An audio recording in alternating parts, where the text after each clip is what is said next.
Hi guys, Lawrence from BJJstrength.com, and today I've got a video that's going to tackle one very common area of dysfunction that has very strong links and is very commonly a problem with people that have shoulder pain and shoulder dysfunction, which I know is very common in Jiu-Jitsu. So I hope you're going to enjoy this video.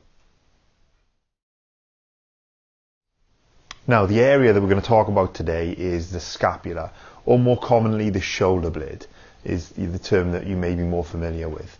And why is it important when it comes to the shoulder? Well, the shoulder is made up of three bony structures. You've got the head of the humerus, you've got the clavicle, or collarbone, and you've got the scapula. So with all of the connective and muscular tissue form the shoulder itself. So it stands to reason that when you haven't got proper function in the scapula, what's going to happen if the scapula is too high or it's out too far, you're not activating the muscles around the scapula, then you're not going to hold your shoulder in a strong, stable position.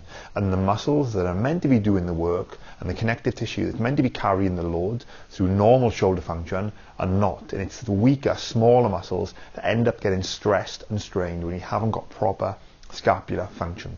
So what we're going to do in today's video is first of all look at two ways you can free up the movement of the scapula so you can get it functioning properly again, but then also strengthening the muscles that control and support the scapula and then contribute to shoulder function as well, to get you up and running with your shoulder, get rid of those nagging aches and niggles that you've probably got because you do jiu-jitsu and it's that common.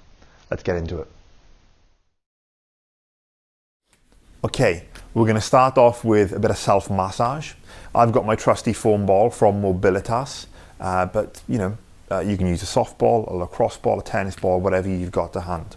And the first muscle that we're going to work is the serratus muscle, which is, I can't even reach it right, it's up here and comes across and attaches to the scapula, and if it's too tight it can pull the scapula laterally and inhibit the function of the scapula. And it's very common that it's going to be quite tight in people that do a lot of pulling work, aka people that do jiu-jitsu. So that's the first area that we're going to target. So I'm going to start off here on the wall, and it's going to be just on the outside of my shoulder blade. Think about it kind of in between about 3 to 4 inches down from the top of the shoulder, and not quite all the way out to the armpit and the lat, but not all the way across to the scapula. And you're going to roll around and you're going to find your tight spot, and there I can find where mine is there. But the way that the serratus muscle runs is laterally across the body. It's very hard for me to demonstrate. So rather than going up and down, I want to roll from left to right to massage it out in the direction that the muscle runs. And hang out. You see me do enough of these self-massage videos before, so I'm not going to hang on there for too long, but you want to spend probably about 2 minutes finding and working out all of the different tight spots. It's very good to do it against a wall to start off with, because it's going to be quite intense, but from there you can take it down to the floor, where you're going to be able to put more pressure on the ball because of gravity. So that's the first area that I want you to massage out. And I think already when you start doing that, I can feel that you're going to feel your shoulder open up and the scapula is going to be a lot more free in terms of its movement and in a much more stable position. But the next area we're going to look at is going to be looking at targeting the lower trap.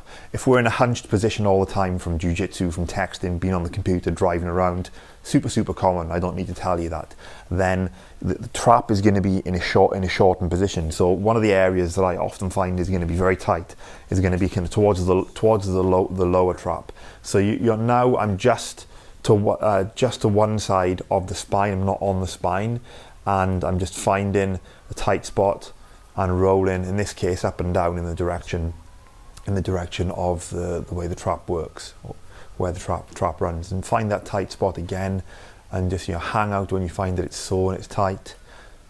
And again, I don't want to demonstrate entirely how to do myofascial release. I think you're going to be familiar with that, but you get the idea. It's going to target a little bit of the rhomboid muscle as well, which is deeper in the back, that also has a lot of function, plays a large role in the movement of the scapula.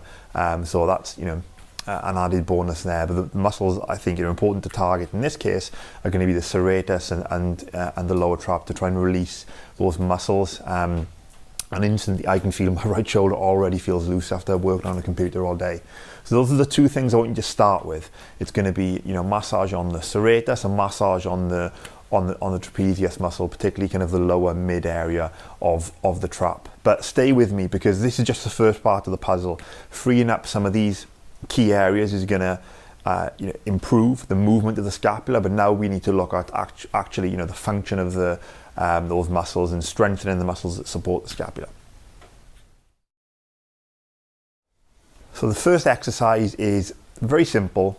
I call them reverse shrugs, because rather than shrugging my shoulders up, what I'm going to be trying to do is pulling my shoulder blades down and back and rotating the shoulders and squeezing the shoulder blades together, almost like I'm trying to pinch a pencil in between the shoulder blades. Okay, I can feel here, right, bad habit, my head's coming forward, so it's a good point to bring up that when I'm doing all of these exercises, I'm not extending through the spine. My pelvis is tilted up, my rib cage is pulled down, my chin is tucked, so I'm in a strong, stable spinal position. I'm focusing just on moving the shoulder blades and squeezing it nice and slowly. You don't need to hold your chest like this. I don't know why I do this. It's a bad habit. You can maybe put your hands to the side, put your hands down, right down to your side. Doesn't really matter too much. But it's working the shoulder blades, and it's going to help a little bit with the activation of the muscles around the scapula. You can even start pausing and holding the shoulder blades down and back in this kind of position. But there's going to be there are better exercises for strengthening those muscles. I think this is more for developing awareness of how the scapula should move, and awareness of what it feels like when you're using those muscles. Because I'm going to show you some other exercises that are my favorites for developing strength around in the muscles around the scapula. But there are hundreds of exercises, and they've all got their own merits. But I think one of the big things I want you to get out of this video is, what it feels like when the scapula is in the right position, what it feels like when you're activating those muscles. And then I want you to bring awareness to that, to your day-to-day life, when you're driving, when you're working, when you're training jiu-jitsu, when you're doing your strength and conditioning, to know what it feels like to have that strong, stable scapular position. So that's maybe the more important thing out of this first exercise. Now the next exercise, another one of my favorites. I don't really have a name for this, but it's like throwing your hands up in the air like you just don't care. But what you're going to do, I may regret that at some point, but what you're trying to do here is not shrug the shoulders, keeping the scapula down and back, or the shoulder blades down and back. So I'll do it facing onto the camera to start off with. So I've already learned through the first exercise what it feels like to have the scapula in a good, strong, stable position. But from there, while continuing to pull my shoulder blades down and back, is try to reach my arms up as high as I can without shrugging my shoulders. This is not what I want.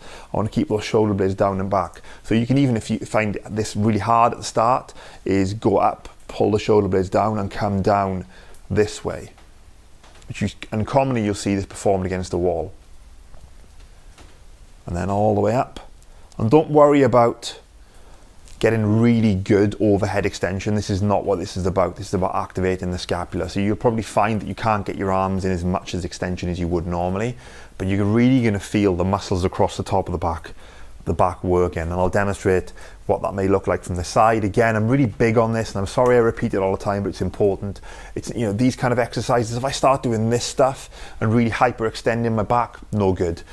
Pelvis tucked up, ribcage pulled down, chin tucked, nice, strong, stable spinal position. And then from there I need to come away from the wall slightly and pull my arms up as high as I can without shrugging my shoulders, and focusing on pulling those shoulder blades down and back.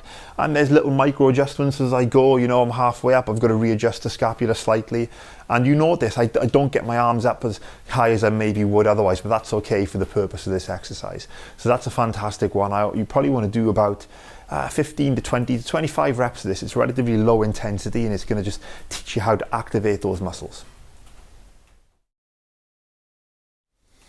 Now, another really good exercise, which is going to target actually stretching some of the muscles at the top of the chest and the front of the body, and while at the same time activating the muscles at the back, around the scapula. So what I'm gonna do is take both hands behind my back, interlace my fingers, and then I'm going to, again with good spinal position that I've already talked about, is without arching, without hyperextending my back, I'm going to pull my arms down and away.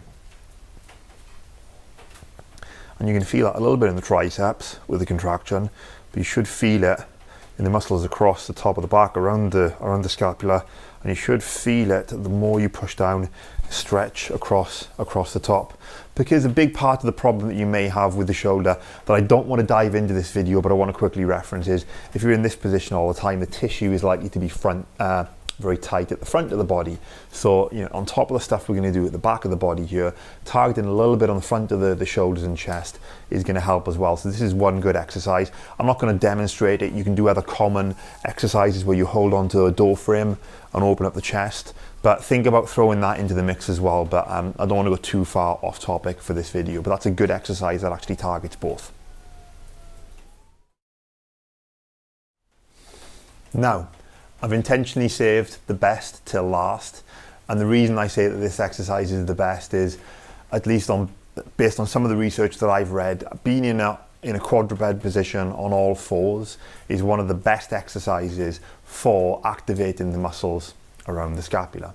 I featured this in some other videos, but I think it's very pertinent to what we're talking about today, so I want to feature it again.